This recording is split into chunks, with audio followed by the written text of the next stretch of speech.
ashama harka fuune jaalatamtoota fi hordoftoota meettaa tuubee nagaaf jaalalli bakka jirtan hundumatti isinaa qaqqabu isiniin jechuun barbaada. Har'a wanti dubbachuuf ka'e akkuma iskiriinii gubbaarratti suuraa argitan jechuudha. Obboleewwan keenya mana hidhaa Saawudi Arabiyaa keessatti rakkachaa jiraniif sagalee haa taanuuf sagalee ta'uufii qabna jechuun barbaade. Namoonni yuutuubii kootiif haaraa taatan sabiskiraab gochuun gara maatii kootitti dabalamaadha. Akkasuma namoonni immoo na hordofaa jirtan laayikii fi sheer gochuun hiriyoota keessaniif qooda isiniin jecha. Biyya teenya dhabnee biyya namaa keessa faffacaane biyya namaaf gabrataane akka taanu dhabnee. Egaa akkuma iskiriinii gubbaarratti argitan suura kana jechuudha.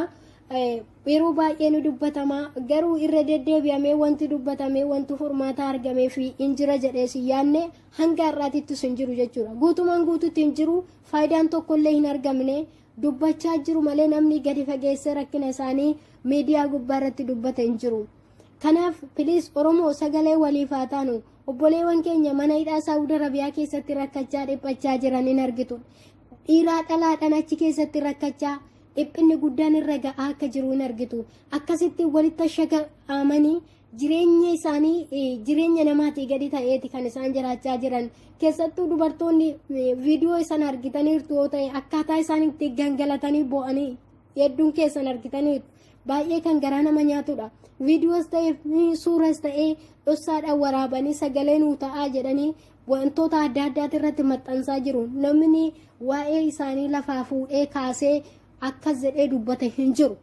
Guutumaan guututti hin jiru. Wantoota adda addaa yoo argine iyyaa tolla. Garuu isaaniif sagalee ta'uun baay'ee nutti ulfaachaa jira. Karaa dandeenyuun sagalee ta'uun nutti ulfaachaa jira. Maaliif guruppii adda addaati irratti sheer goonee fi sagalee ta'uu fi hin dandeenya. Namoonni afaan adda addaa beennu sagalee ta'uu fi hin dandeenya. Bilis Oromoo sagalee waliif haa taanu. Gizee jirru yoo sagalee waliif hin taane gaafa duune suura walii maxxanfannee hayi waliin jechuun bu'aa hin qabu. Yeroo lubbuun jirru walaa gargaarru.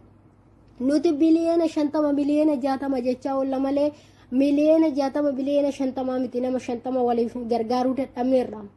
Kanaaf walaa gargaarru sagalee waliif haa taanu. Obboleewwan keenya san akka achi keessaa ba'an Oromoof sagalee waliif haa taanu.